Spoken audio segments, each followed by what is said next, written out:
where the 5 Messianic Jews are, and you look at this rabbi and you listen to him dictating these 16 chapters, the thing that starts to occur to you is that this guy has blood on his hands.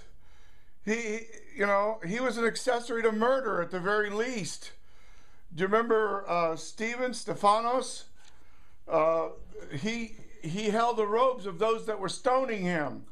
This guy was an enemy of Mashiach, and he was holding down the truth and unrighteousness. He was an enemy, and he was somebody that should not have any share in this.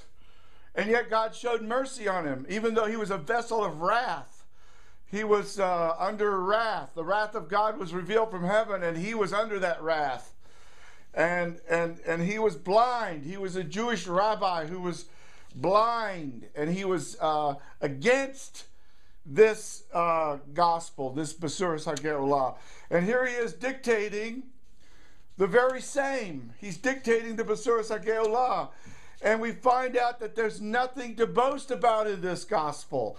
You see, people love to, to take glory in their religion. They love to boast in the Torah and boast in their God and in their ethnicity and in their zikas and their family tree and the rabbis in their genealogy, and they love to boast in their ribbi and boast in flesh and boast in men and glory in things that they shouldn't glory in.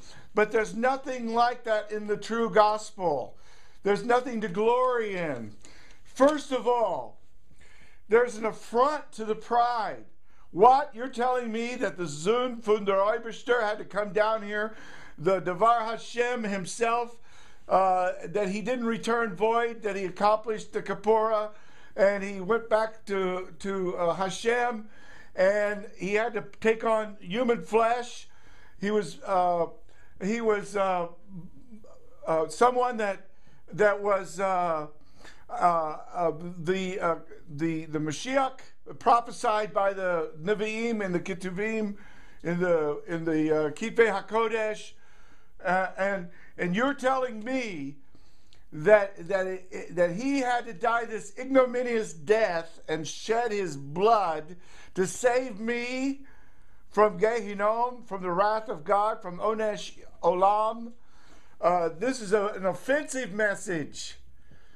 It's foolishness to intellectuals, and it's an affront to Jewish people and to all people who are religious. And here we find out that the whole world was under wrath, and that every person was a vessel fitted for wrath, and that this man himself, an enemy of the Messiah, was fitted for wrath. And then God, in his mercy, changed him from a vessel of fitted for wrath to a vessel fitted for mercy. And that he had nothing he could boast about, because God did it all as a free gift, like he did with Abraham. Now, the rabbis want to think that Abraham was this practicing Jew, and he kept all 613 mitzvahs. He had a kosher home. All kinds of bubamites that aren't in the Bible. They're just made up out of whole cloth. The fact is, Abraham was a shagets. He was an idol worshiper, and he came from a stock of idol worshipers. He didn't have anything to boast about as far as his family lineage or his religion was concerned. But God spoke to him, and he trusted God.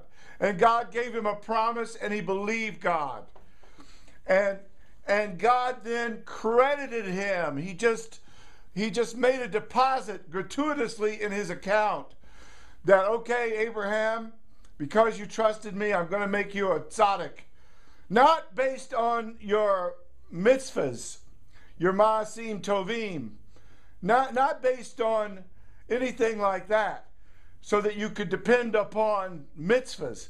But I'm going to do it because I'm going to reckon you, even as a non-Jew, to be in right standing with me, so that you can be the father of many nations, so that after you become circumcised and the Jewish people are raised up through you, you will also be able to be the father of them all. Because you see, Jews and non-Jews are alike under the power of sin. That's the terrible thing. When I was a child, my mother took me out to meet my grandfather. Now, he was an alcoholic, and he was drunk. He was doing horrible things, and I couldn't stand to be in this house where he was. So I went out into the backyard, and there was an old, dirty, dying tree out there. And the Lord had me look at it. He took a little digital camera picture of that wicked, dirty tree, and he was trying to show me something, even as a child. I think I was only about 9, 10 years old. He's trying to show me that that old drunk was in me, my grandfather, and just like grandfather Adam is in me. You see, because Adam is in you, you are a sinner not by the mere token of what you do, but of what you are.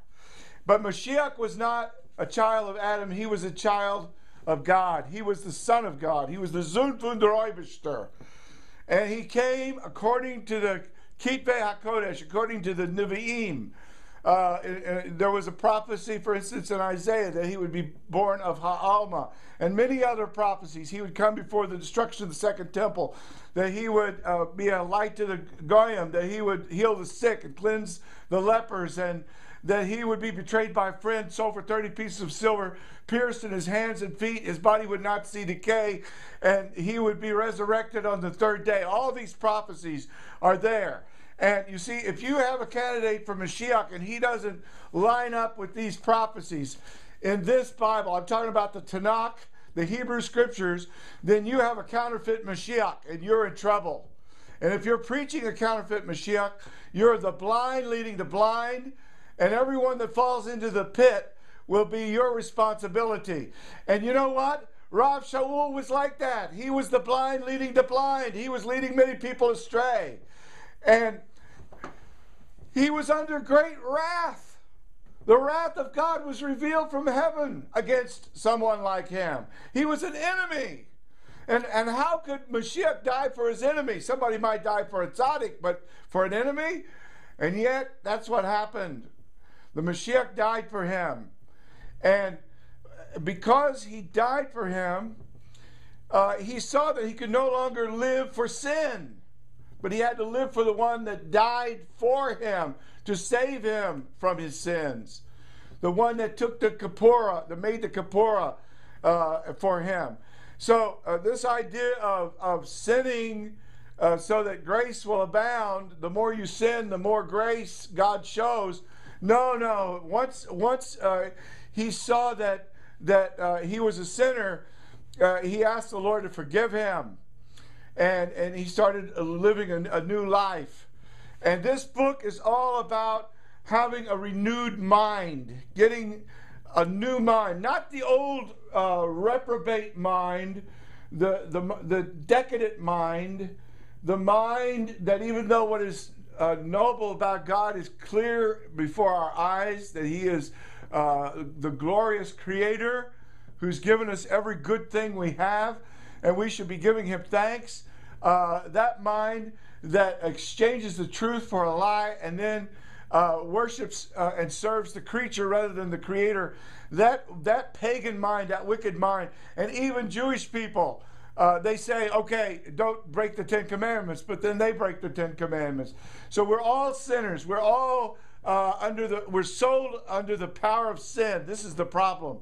And so he lays out the gospel, and there's nothing to boast about in this gospel.